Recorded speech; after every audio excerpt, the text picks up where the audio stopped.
আসসালামু আলাইকুম। কোনো নাস্তায় ব্রেড ক্রাম্ব ইউজ করা হলে সেই নাস্তার স্বাদটা কিন্তু অন্য লেভেলে চলে যায়।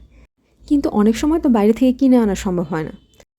সেজন্য কিভাবে ঝটপট ব্রেড ক্রাম্ব ঘরেই তৈরি করে নেওয়া যায় সেই রেসিপিটি আপনাদের সাথে শেয়ার করব। কোনো নাস্তা বানাতে গেলে অনেক সময় ব্রেডের এই ব্রাউন কালারের অংশটা খাওয়া হয় না। এটা আমরা বেশিরভাগ সময় ওয়েস্ট করে ফেলি। আর আজকে এই ব্রাউন কালারের অংশটাকে কাজে লাগিয়েই ব্রেড ক্রাম্ব তৈরি করে ফেলব। তাই প্রথমেই একটি ব্লেন্ডিং জারে ব্রেডের অংশগুলো দিয়ে দেব।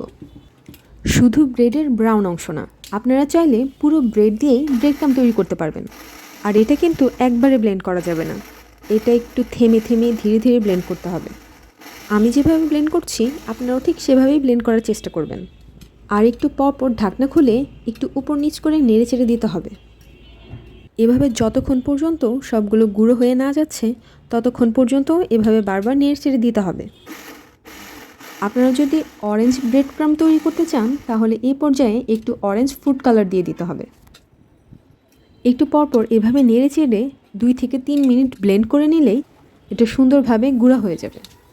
আর হ্যাঁ, এটা কিন্তু খুব বেশি মিহি করা যাবে না, ব্রেড ক্রাম্ব কিন্তু বেশি মিহি থাকে না, একটু দানা দানা থাকতে হবে। আমি আপনাদের বোঝার সুবিধার্থে একটু নেড়ে চেড়ে দেখিয়ে দিচ্ছি। দেখুন, এটা কিন্তু খুব সুন্দরভাবে রেডি হয়ে গেছে, অনেক ভালোভাবে গুঁড়া হয়েছে এবং এর ভেতরে দানা দানা ভাবও আছে। খুব বেশি মিহি করে কিন্তু করা হয়নি। আপনারাও চেষ্টা করবেন এরকম দানা দানা রেখে তারপর ব্রেড ক্রাম্ব তৈরি করার জন্য, কারণ যদি খুব বেশি মিহি হয় তাহলে ব্রেড ক্রাম্ব কিন্তু পারফেক্ট হবে না। এগুলো ভাজার জন্য রেডি। এবার একটি ফ্রাই প্যানে এগুলো ভেজে নেব। ফ্রাই প্যান হালকা একটু গরম করে তার মধ্যে এগুলো দিয়ে দেব। এবার মিডিয়াম থেকে লো ফ্লেমে এগুলো আস্তে আস্তে ভেজে নিতে হবে।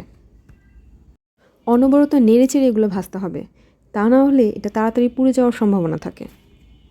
প্রায় 3-4 মিনিট ভাজার পর এটা হালকা গোল্ডেন কালার হয়ে যাবে, তখন এটা চুলা থেকে নামিয়ে নিতে হবে। আমার ব্রেড ক্রাম্ব প্রায় রেডি, এটা অনেকটা ডিপ কালার হয়ে গেছে।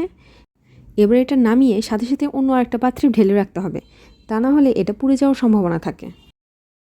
আপনারা চাইলে এ পর্যায়ে এয়ারটাইট বক্সে করে এটা অনেক দিন পর্যন্ত সংরক্ষণ করতে পারবেন।